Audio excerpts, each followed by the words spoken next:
August 19th, 1929. Life is good, living the American dream. Dad has a good paying job on Wall Street, and Mom stays home and cooks 3 delicious meals a day. We are fortunate enough to be able to afford all the appliances and machinery that make our lives easier, like a washing machine, a refrigerator, and 3 cars. My sisters, who are just 7 and 9, don't know enough to worry about money. Myself included, at 12 years old, I shared the worry free life and never had to work a day in my life. I spend most of my time playing polo in my backyard and going down to the racket club and playing tennis. There is plenty of money flowing through our parents' pockets. We live in a 5 bedroom house on the outskirts of the city with a pool out back. All in all, I couldn't ask for a better family and overall lifestyle. Late October 1929. It's been a while since the last time I wrote. Not that much has happened in the past few months. However, today I overheard my dad yelling and using colorful words about how he is broke and we have no money. He screamed, We've lost it all. My job, my money, and soon enough the house. with my mom begging him to stop. He marched through the front door, slamming it behind him, and drove away. I walked down the master stairs and found my sisters, tears running down their face, lost in confusion, hiding from the yelling in the playroom. I turned and see Mom, drenched in tears and eyeliner running down her face. With a sob out loud, she said, Patrick, go grab your sisters and bring them to their rooms to do their homework. I took them upstairs and did what my mom said. I called for her. She was nowhere to be found. I went into the wine cellar and saw my mom with a half-empty bottle of wine in her hand. Later that night, I heard a crash in the front yard. I run to my window and see my dad stumbling out of the car. He crashed into the tree next to our driveway, mumbling something in a foreign language. I knew this was going to be the start of something terrible. The next morning, I woke up, walked downstairs, and found my dad passed out on the couch with his bags packed up around him. I lightly nudged him, but got nothing but a low groan. I proceeded to push harder and harder until he awoke, startled and clueless. By the time my mom and sisters joined the commotion, wondering why his bags were packed, my dad managed to his feet and announced in a self-disapproving voice, I need to go out and look for work. I'll call you as soon as I can, and I won't be gone any longer than a few days. December 1933. It's been 4 years since my dad left, and still no call. A few weeks after his departure, reality set in that he wasn't coming back. My mother and sisters were devastated. However, I couldn't afford to sulk because my family was now broke with no form of financial support.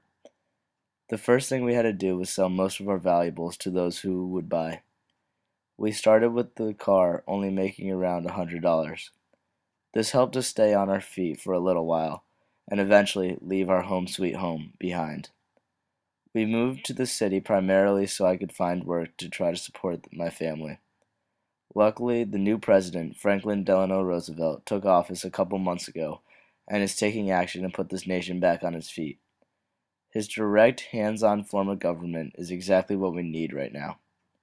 He even passed the Emergency Bank Act only a day after taking office, in which all banks were inspected and only the federal-approved banks were reopened. Not only that, he helped me get my first job through his series of relief and recovery programs called the New Deal.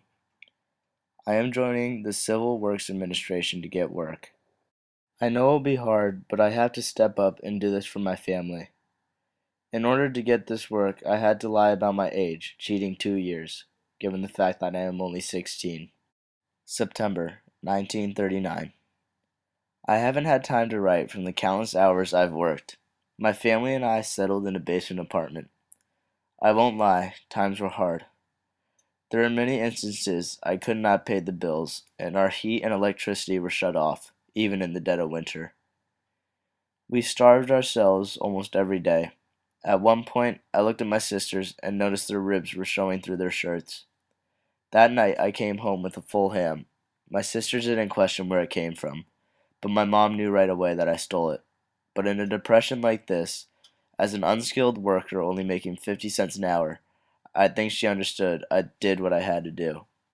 Throughout these past 6 years, FDR's New Deal made it much easier for me to pay the bills and support my family. We are also grateful that someone finally stepped in to aid those of us struggling through the Depression. I don't know where my family would be without the help of FDR's direct form of government. His approach was much more effective than our previous President Hoover's laid-back style. October 5th, 1939. Today I ran into one of my dad's old stockbroker buddies named John. I asked him if he heard from my dad since the day he left. With a somewhat shocked and disappointed look on his face, he replied, "I thought you would have known by now. I'm sorry I have to be the one to break the news to you, but he was killed a couple years back during an incident in Hooverville." Part of me wanted to cry, another felt relief that the old man got what he deserved. But I showed John no emotions, and when he asked if I was okay, I just ran home. The truth is, I never wanted my dad to leave, but I wouldn't be the man I am today if he didn't walk out on us. Now, I actually have a career in the construction business, learning all the tricks of the trade through the CWA. I became very skilled. And with the Depression nearing the end, maybe life can be great again.